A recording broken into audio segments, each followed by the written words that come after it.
Hola, bienvenidos al canal literario de las chicas Brit. Yo soy Rosalía Navarro y hoy tengo una pregunta para vosotros, los escritores, bueno, y escritoras, claro. ¿Creáis o construís?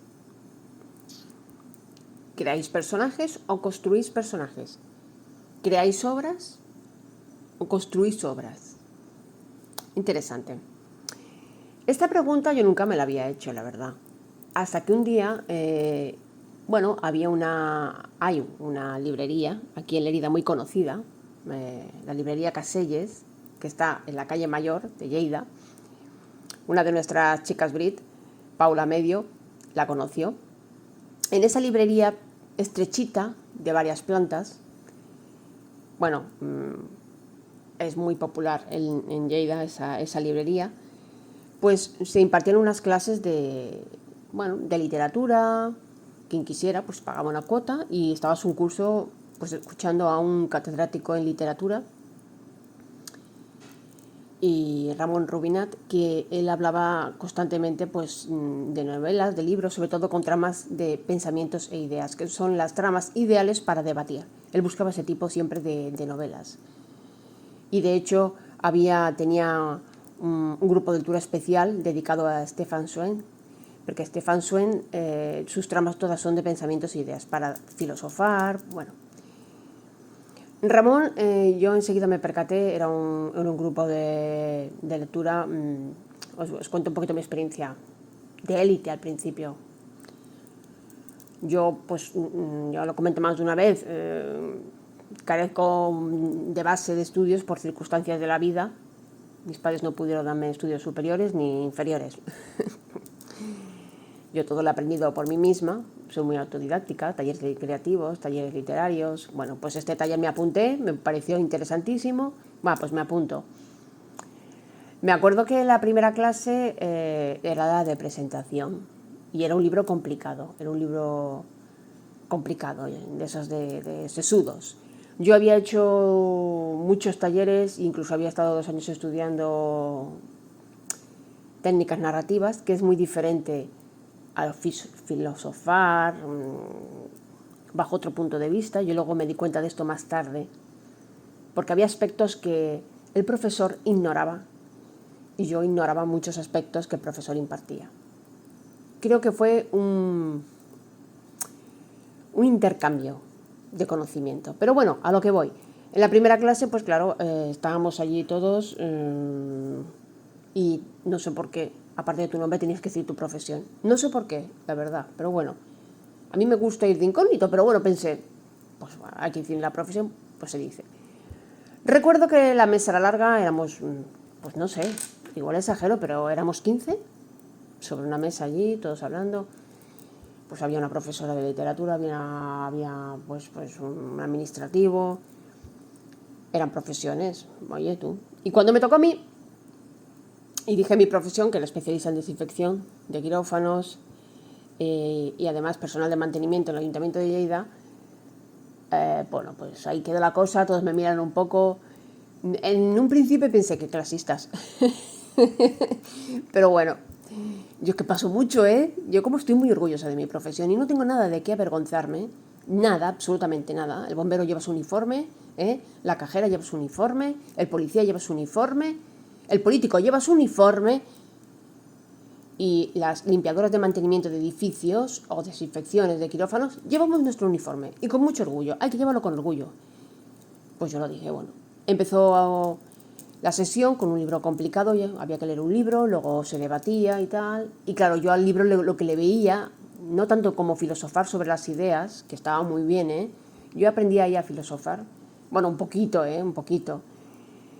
Pero claro, yo lo que veía eran las técnicas narrativas. Y recuerdo que ya en la primera sesión me cayó un poco cohibida. Digo, madre mía, esta gente tan entendida, yo aquí, ¿qué narices hago? Pero me gustaba mucho. ¿Qué narices hago? Bueno, venga, va. Pero ya en la segunda sesión me lancé, porque yo soy muy lanzada, y empecé a decir, uy, sí, esto es una realidad transustanciada. Y me acuerdo que todos me miraron. Y el profesor me dice, explícanos qué es eso. Y yo le empecé a explicar que era, bueno, pues una técnica que había utilizado Kafka, no sé qué. Luego En otra sesión pasó lo mismo. Uy, esto es una falacia patética. La utiliza mucho, abusa de ella. Un poquito va bien, pero... Y claro, todos se me quedaron mirando. Y llegó un momento que en cada sesión, porque era un curso escolar, ¿no? Empezaba en septiembre y acababa en junio.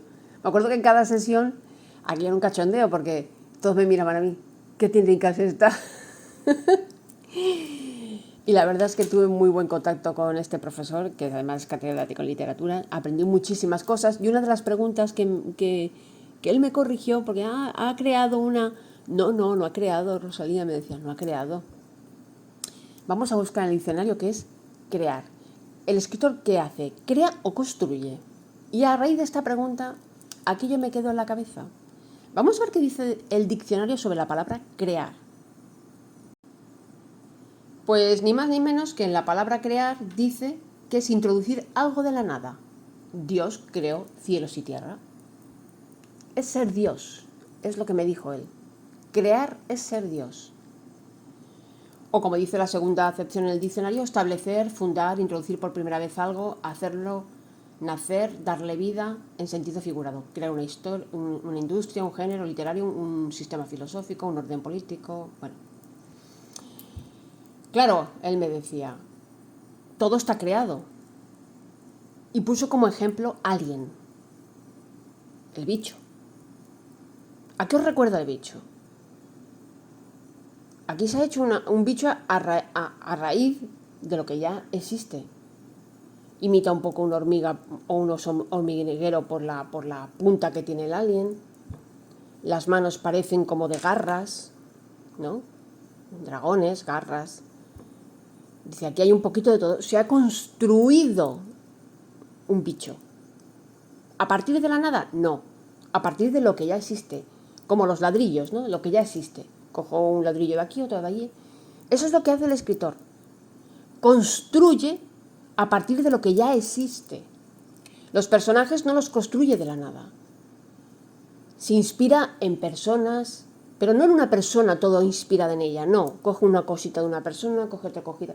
Y los mundos que crea, que creemos que él crea, como si fuera Dios, tampoco. Él los construye a partir, el escritor los construye a partir de lo que ya existe, de lo que ya le gusta. Pues voy a construir una isla, pero voy a ponerle esta playa porque me recuerda a una playa de... ¿Entendéis lo que os quiero decir? Y me quedó muy grabado. El escritor construye a partir de lo que ya existe, no crea, no es un dios. Sin embargo, aquí hay un matiz que yo le comenté al profesor. Hay escritores que innovan, hacen cosas de la nada. Y él me decía, sí, claro, crean sistemas, pero siempre es a partir de algo, nunca es de la nada. Y entonces él me habló de los temas. Dice, son como los temas en las obras. Los temas son universales al final. Surgen nuevos temas, como puede ser la tecnología, por ejemplo, la escritura tecnológica, ¿no? Es un tipo de escritura en la que se añade, por ejemplo, conversaciones de WhatsApp o conversaciones de correo electrónico. Dice, pero estamos en lo mismo, siguen siendo cosas que en cierta manera ya han existido. ¿De dónde salen los correos electrónicos? ¿Es algo inventado de la nada? No, hay un precedente. Había otro sistema de comunicación, ¿no? Y me pareció muy interesante. Por lo tanto, el escritor no crea, construye. Construye a partir de lo que ya existe. No es un dios. Bueno, a mí me gustó mucho este apunte que me dio el profesor. Por cierto, las clases me encantaron. Fueron maravillosas. Lo pasé muy bien. Y aprendía mucho, aunque a veces me perdía porque se filosofa mucho en esos grupos de lectura, en esos que fui, porque yo iba a otros grupos de lectura de la Biblioteca Pública del Estado aquí en Lleida, pero es que siempre repetían los mismos libros y al final no aprendía nada, me aburría un poco y era más como un club social, ¿no? Yo quería aprender cosas nuevas. Y este año me he apuntado también a un grupo de lectura que hay en otra librería de Lleida, a ver qué tal. Y bueno, aprendes un poquito a filosofar, ¿no? Lo de las técnicas narrativas puras y duras no suelen darse en estos grupos, no se dan, la verdad. Y bueno, ahí pues dejad que yo me crezca un poquito. Tengo un poquito de ego. Bueno, pues nada, solamente eso, comentaros. ese detalle de mi vida que me gustó mucho y siempre ir aprendiendo, escuchar. Bueno, yo es que tengo muy buenos recuerdos de ese grupo de lectura. Y, por cierto, que al final el profesor era el que me decía, como yo le hablaba, uy, sí, el tramas de pensamientos e ideas. Al final siempre me cogía fuera de clase y me decía, búscame libros con tramas de esas que dices tú para el grupo. Vamos, que me lo pasé genial. Además, es una persona encantadora, este profesor. Se explica muy bien y es muy entendible a pesar de lo denso que es la filosofía, ¿eh? Que yo no pensaba que era tan densa. Pues nada más, de eso quería hablaros hoy. Gracias por estar ahí. Adiós.